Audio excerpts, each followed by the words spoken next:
The Musou or Warriors series games always had a special place in my heart, specifically the Dynasty Warriors series starting with Dynasty Warriors 5 on the PS2. More recently, I've played Dynasty Warriors 8 Xtreme Legends, the Warrior All-Star crossover game, and of course Warriors Orochi 4. And so after finishing Orochi 4, I want to share my thoughts on the franchise as a whole and what this game lacks in terms of narrative, character development, and a lot of other features. In this video, I won't be discussing the Nintendo Musou games as they contain different franchises and are in general not related to the Dynasty and Samurai Musou universe.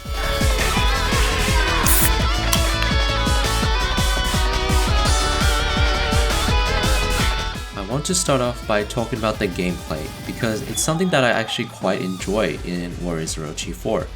I think it is more streamlined than the past games. On top of the EX moves that most Dynasty Warriors characters have access to, each character has their own sacred treasure which allows them to do magic attacks. However, the Unity attack is simplified to the press of both trigger buttons, whereas the same attack from Warriors Orochi 3 at least asks you to select the enemies that will be included by attacking them. The Samurai series characters are given hyper attacks, which makes someone like Magoichi Saika objectively the best for racking up kills.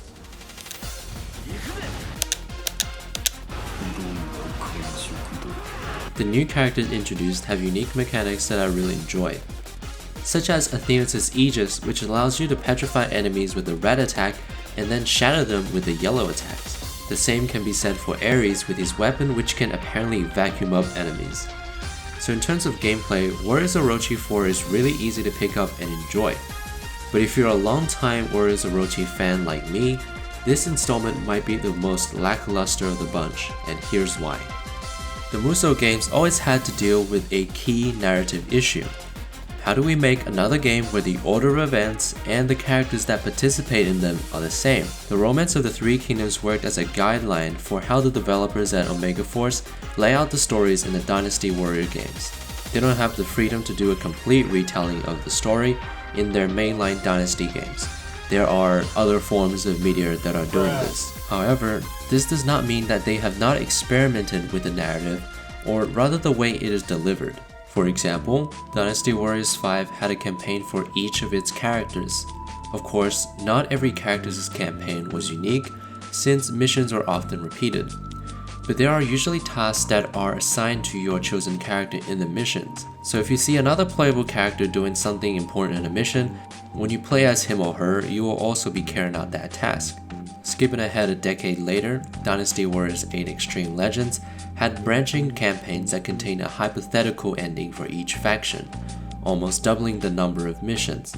The way this works is that each faction would eventually have a decisive battle near the middle of their campaign. These are the battles where some characters either die or defeat was inevitable, resulting in the portrayal of events similar to the Romance of the Three Kingdoms. However, before this battle takes place, early missions would have extra objectives to complete. It may seem insignificant at the time, but after achieving all of them, you unlock the hypothetical route, and the campaign branches off and reimagines what the story would look like. So my point through describing the way the narrative is delivered in the past games is to show how the developers managed to keep things fresh even though the sequence of events and the characters remain largely the same. And now let's take a look at the Orochi series and how the narrative is delivered now that such a restriction on the narrative is removed while the characters remain the same. In the first installment, the Three Kingdoms and the Samurais each get their own campaigns, where a different group of characters defeat the antagonist Orochi at the end depending on which faction you pick. While the campaigns are mostly mutually exclusive, some events cross over where two factions may choose to work together in a battle, and in doing so, the player repeats the same battle but from the perspective of a different army.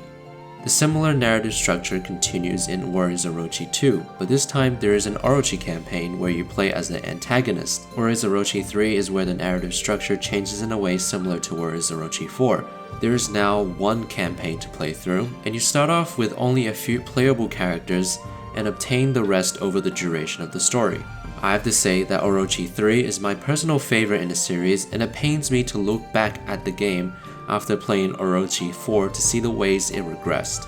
Story-wise, the previous Orochi games start with the factions at their lowest point.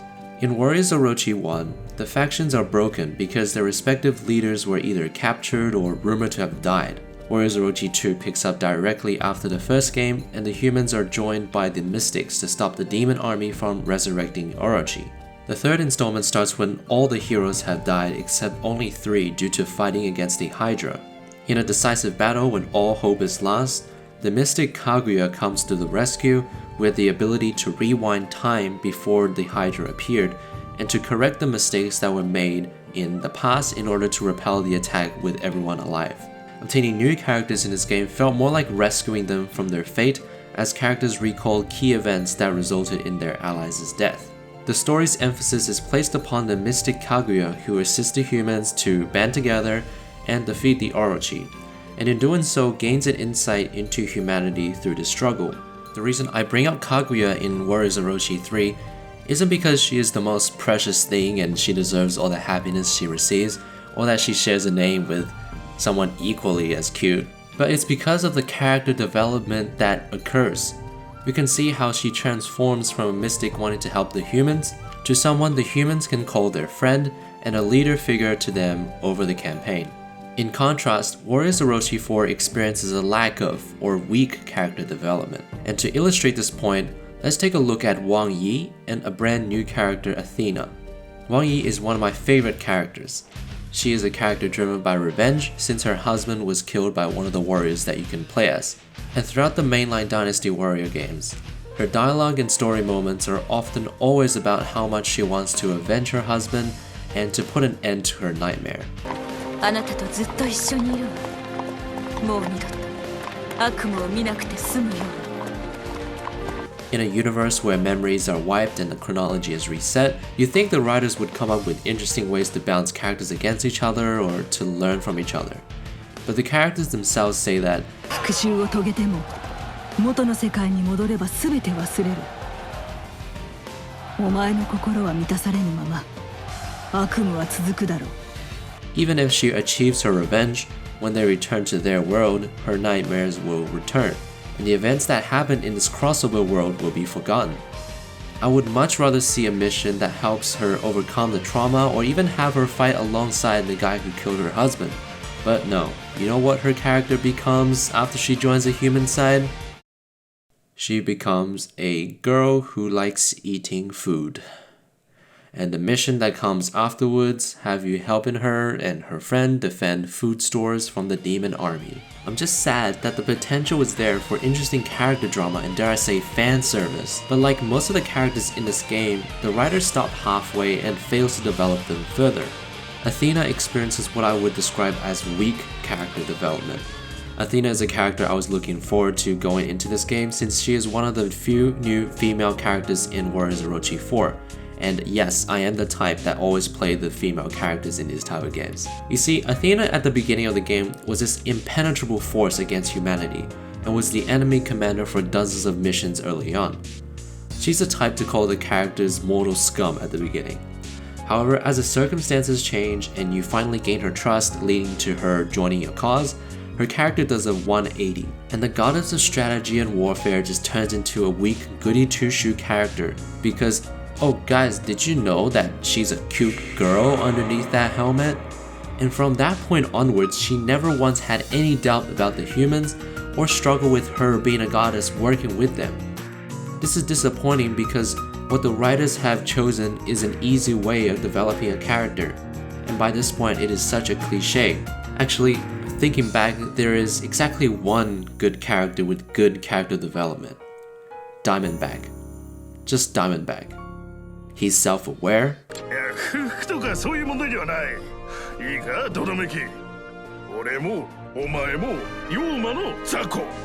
A good leader. He came back to life in the third game somehow, and his whole moveset is just copied from Orochi.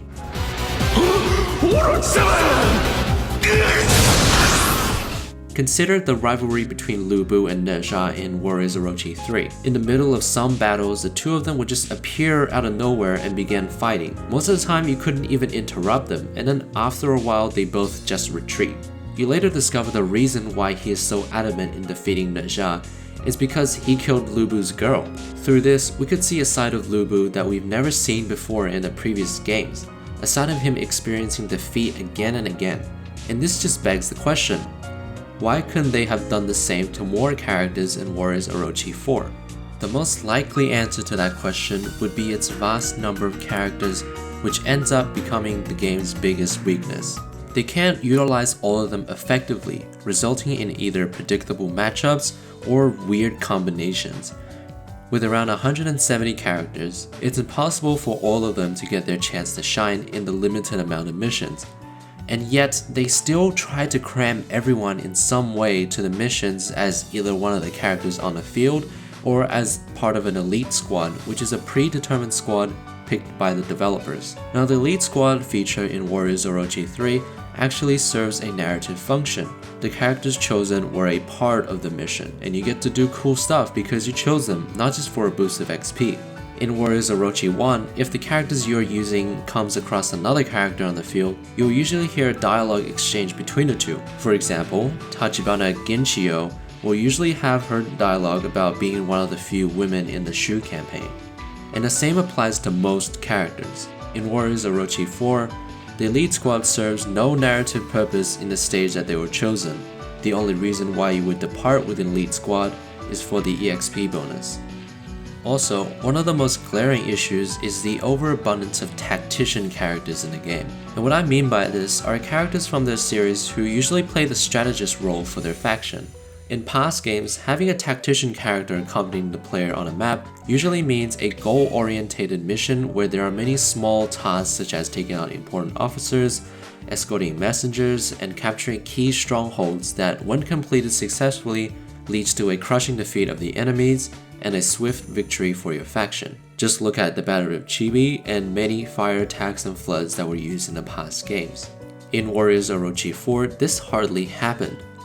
There are more than 13 tactician characters I can remember just from the top of my head spread out amongst each faction, and not all of them have an equal amount of involvement in the story, despite the in-game description of them having genius level of intellect and being awesome at coming up with strategies. Now, this might seem like nitpicking, but there are a lot of smaller features that were fantastic inclusions in the past games that they did not include in this game. For example, Dynasty Warriors 5 had an encyclopedia feature where you can not only get more info on the playable characters, but also the non-playable characters. The generic officers that are littered in the missions have their own entries. It is interesting to see future characters that were not yet playable in Dynasty Warriors 5 to have their entry in the game, such as Guo Jia, introduced in Dynasty Warrior 8, will make appearance in this game but as a non-playable generic officer. And small features like this show effort. They honestly could have just placed only the playable characters in the encyclopedia, but they went above and beyond. Warriors Orochi 3 had a character customization feature. Given it is just palette swaps, but it is a nice touch since most games gives you 2 default costumes and the rest must be bought. It also had a level editor so you can download maps that other players submitted. And not gonna lie, I probably spent more time than I should have just playing the custom maps rather than finishing off this video. The camp feature in Warriors Orochi 3 was a nice addition. When you're walking about, upgrading your weapons and levels, you can see characters talking amongst themselves. It seems like they reverted the camp mechanics back to Warriors Orochi 1, where you only have the interface for weapon fusions and growth point distribution. Sure, it is quicker to get things done, but seeing your characters walk around in a physical space before departing on a mission is something I appreciate.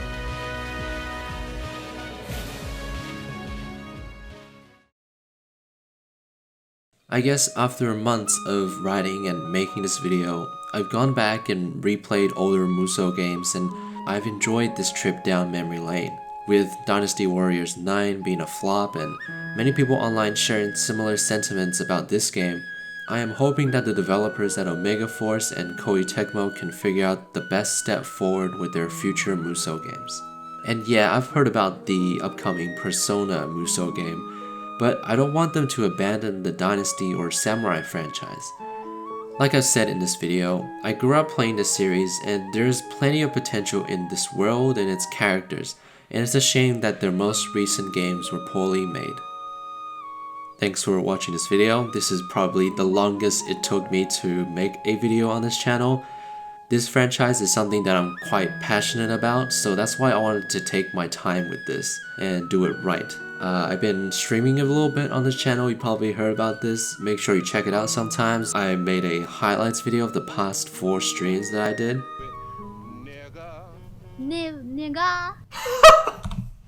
No! Give this video a like, I feel like I've earned one by now. And follow me on Twitter. I'll see you guys in 6 months.